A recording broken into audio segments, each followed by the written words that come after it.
Hi everyone and welcome back. Today I'm super excited because we are going to talk about how to cure your dog's fear of the vet. If your dog's anything like mine, they absolutely hate going to the vet and will try to bite everyone every time we walk in the door. Unfortunately, this is a place that they're going to have to go to in their life, so whether they like it or not, they're going to have to get used to it. There are some ways that we can help that transition to make the experience more enjoyable for them. If you're new here, make sure that you click that subscribe button and like this video if you like it. So let's get started. The first thing that you can do to cure your dog's fear of the vet is to drop in regularly, especially when you don't have an appointment. Your dog needs to see that good things can happen at the vet just as well as the bad, but we just forget about the bad stuff. So as you're walking by, you just stop in, walk around a little bit, say hello to everyone there, and get some treats. Make sure that there's lots and lots of praise and treats so that your dog starts to enjoy going there. That way, when you do have an appointment, it won't be as traumatic for your dog because going into the vet clinic will be so commonplace for him. Treats will be huge in curing your dog's fear of the vet. For most dogs, treats are a high-valued item, so if you give your dog treats while at the vet, they're going to start associating the vet clinic with lovely things like food.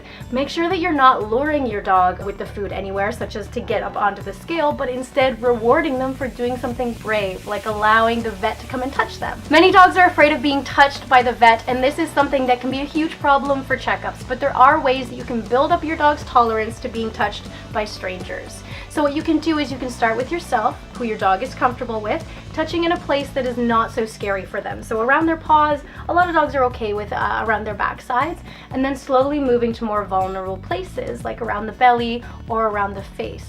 If your dog is totally fine with you touching it, but it's just strangers that he's afraid of, then you can start with an acquaintance. So someone who your dog knows but doesn't necessarily live in your family situation, and have them do the same process. Eventually, over time, you can work up to doing the same thing with complete strangers, but it can be a long process depending on your dog's fear of being touched. So it could be weeks, it could be months. It's really important to go at your dog's own pace though, and not to overwhelm them too much and put them in a situation that they're not comfortable with.